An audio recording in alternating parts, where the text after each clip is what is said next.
Odinala Bishop family. Ututo man. Tomorrow morning, Kaigaga kelene kumwai. Mandi obanje mandi dada. Madim mili mangunye mili. Kaige kelendo shimili. Since January kana nyam so gumaka yabu sacrifice. And because of unsobonde mado. But I have decided na iga yabu njem tomorrow.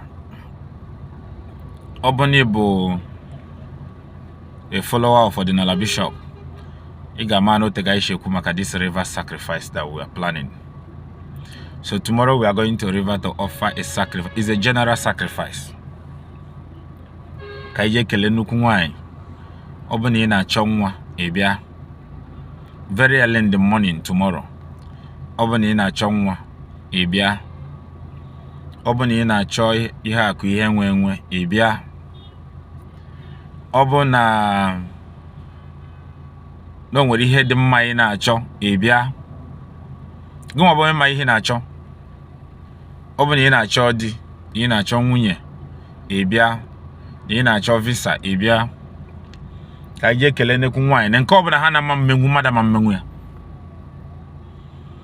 So first thing tomorrow morning we'll be heading to river to offer sacrifice to the river goddess. Eze nwanyị na-emere anyị ọgọ.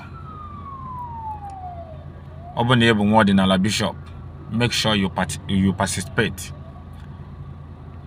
Obona ị nọ n'ụlọ, ị nọ abroad, make sure you follow us on our Facebook page at Odinala Bishop Enugu ezike. We'll be broadcasting live tomorrow. After this sacrifice tomorrow, I am giving everybody 1 month. Onye ọbụla jiri obi ya wee bịa ka fie nnekwu nwanyị ga-emere ya. Anya dị agwọ ọgwụ aja ka anyị na-achụ. Enwere a lot of sacrifice a na-achụrụ mmụọ. This is one of them. So ebe ọbụla ị nọ, ya bụ njem anyị na-eje echi ga-amara gị mma. Ofu onye dị anụ ude egbe. Ọ bụ na aka ji ga-eji na ha chọrọ ka ị nwere onwe gị. Na afụfụ na-ata na o nwere onye mmeri ya destiny exchange. So na ị ga na-ata afụfụ ya ma ga na-progress. Tomorrow ka ị ga na-achite azụ. Because one thing is certain. Anyị nwere mmọnwụ na-agba oro nwa. Anyị nwere arụsị na-agba oro agba ya ọfụma. Nne na alụmụrụ shia babo ji nwa onye ọzọ egbo mkpa memetụ nka ya ka ọ bụrụ okwu. Ojete bụ oke mmọnwụ. Ugwu ka Ogbote bụ oke mmọnwụ. Anụmabịa osimiri bụ mmọnwụ n'onwe ya. Ọ bụ na ịbụ nwa Odinala Bishop kwụba aka gị ọtọ na ndị ga-agbara gị oro erika. So tomorrow we are dedicating tomorrow for the river goddess. Be part of it. Udo dịrị unu. Ife dị maka anyị na-ayọ. Ife dị maka anyị na-ayọ Chukwu. Ife dị maka anyị na-ayọ. Nwa dị maka anyị na-ayọ. Nwa dị maka anyị na-ayọ. Ego dị maka anyị na-ayọ Chukwu. Ego dị maka anyị na-ayọ. Ọkwa ka ọ dịrị Igbo nne m.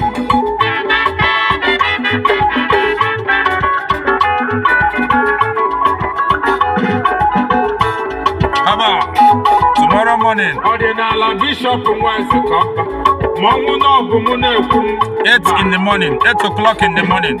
Omenala bụ ka ndị si eme ife, Odinala bụ ife dị n'obodo anyị. Ọkwa alụsiri ju afọ jewe ọgụ mmọnwụ. Ịgba.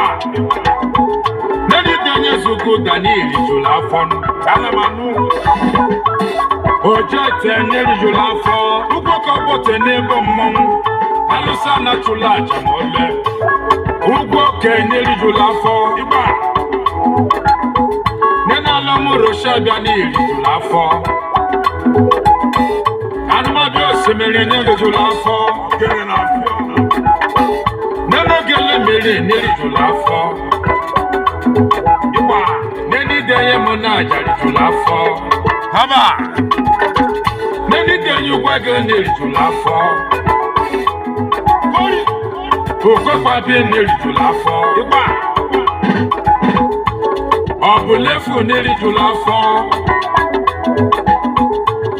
Ohimufu nerijula afọ. Lala nwuma cherijula afọ. Ijola. Agbalacha nerijula afọ. Ọkụnebe ọzara. Ihe agbala nerijula afọ. Oke alụsị dị n'obodo ezike ọba. Mmọnwụ n'ọbụ mụ na-ekwelele. Efuru arọjọ ga nerijula afọ. Nenumokome nerijula afọ. Alụsị obodo na-atụ ụjọ. Mmọnwụ n'ọbụ mụ na-ekwu ịgba. Sọbalị nerijula afọ. Ijola. Eke n'orie n'afọ na nkwọ. Oge niile ka anyị ije mee mmọnwụ. Ogene na-afịọ.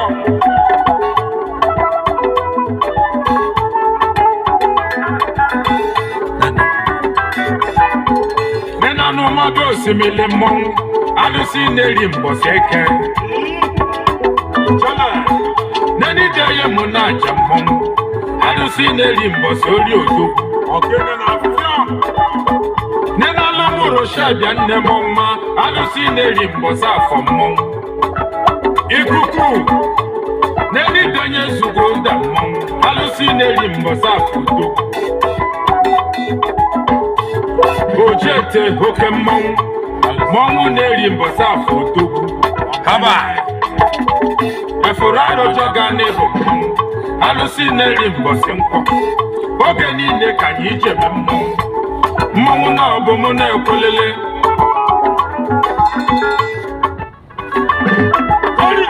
Odinala bishọp nwa ezike ọba. Ọ bụ ụlọ na mgbe gboo, ya bụ mgbe elekabala ọsa. Mgbe ndị Igbo na-eme mmọnwụ na nwanyị dị. Tomorrow by 8 a.m. in the morning, we'll be heading to river.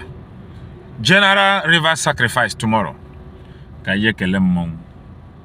And which other problem issues where we are going to touch right there in that river. Udo dịrị unu. Ụwa mara unu mma.